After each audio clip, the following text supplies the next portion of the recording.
ಈ ವರ್ಷ ನಾವು ಯಾವ ಸಂವತ್ಸರಕ್ಕೆ ಕಾಲಿಡ್ತಿದೀವಿ? ಪರಾಭವನಾಮ ಅಂತಕ್ಕಂಥ ಹೆಸರಿನ ಸಂವತ್ಸರ ನಾವು ಈ ವರ್ಷ ಪ್ರವೇಶ ಮಾಡತಕ್ಕಂಥದ್ದು. ಈ ಸಂವತ್ಸರದ ವಿಶೇಷತೆ ಏನಾದ್ರು ಇದೆಯಾ, ಅಥವಾ ಈ ಸಂವತ್ಸರ ನಮ್ಗೆಲ್ಲ ಹೇಗಿದೆ? ಈ ಸಂವತ್ಸರದಲ್ಲಿ ಒಂದು ವಿಶೇಷವಾದಂಥದ್ದಿದೆ. ಈ ಸಂವತ್ಸರದಲ್ಲಿ ಏನಪ್ಪಾ ಅಂದರೆ ಅಧಿಕ ಮಾಸದಿಂದ ಕೂಡಿರತಕ್ಕಂಥದ್ದು. ಸಾಧಾರಣವಾಗಿ 12 ತಿಂಗಳುಗಳ ಸಮೂಹವನ್ನು ನಾವು ಒಂದು ವರ್ಷ ಅಂತ ಕರೆದು ಸಂವತ್ಸರ ಅಂತ ಕರೆದರೆ, ಈ ವರ್ಷ 13 ತಿಂಗಳುಗಳ ಒಂದು ಸಮೂಹಕ್ಕೆ ನಾವು ಸಂವತ್ಸರ ಅಂತ ಕರಿತೀವಿ.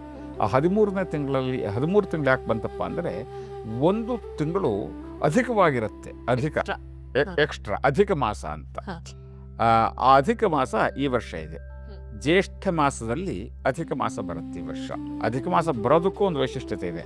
ಆ ತಿಂಗಳಿನಲ್ಲಿ, ಆ ಚಾಂದ್ರಮಾನ ಸಂವತ್ಸರದಲ್ಲಿ ಯಾವುದೇ ರೀತಿಯ ಸಂಕ್ರಮಣವು ಬರೋದಿಲ್ಲ. ಅಂದರೆ ವೃಷಭ ರಾಶಿಯಲ್ಲೇನೆ ಇರ್ತಕ್ಕಂಥ ಸೂರ್ಯ ಅವನು ರಾಶಿ ಪ್ರವೇಶ ಮುಂದಿನ ರಾಶಿಗೆ ಹೋಗ್ಬಿಟ್ಟಿದ್ರೆ ಅದು ಬರ್ತಾ ಇರಲಿಲ್ಲ.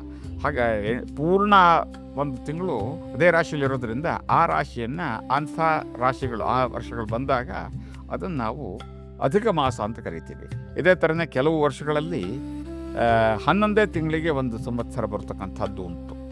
ಅಪವಾದವಾಗಿ ಆ ವರ್ಷ ಅಧಿಕ ಮಾಸ ಆಗಿತ್ತು, ಅದೇ ಥರನೇ ಮಲಮಾಸ ಇಲ್ಲದೆ ಇರತಕ್ಕಂಥ ಒಂದು ಇದು ಇರುತ್ತೆ. ಹಾಗೆ ಇದೆರಡೂ ಕೂಡ ನಾವು ಕಾಣಬಹುದು.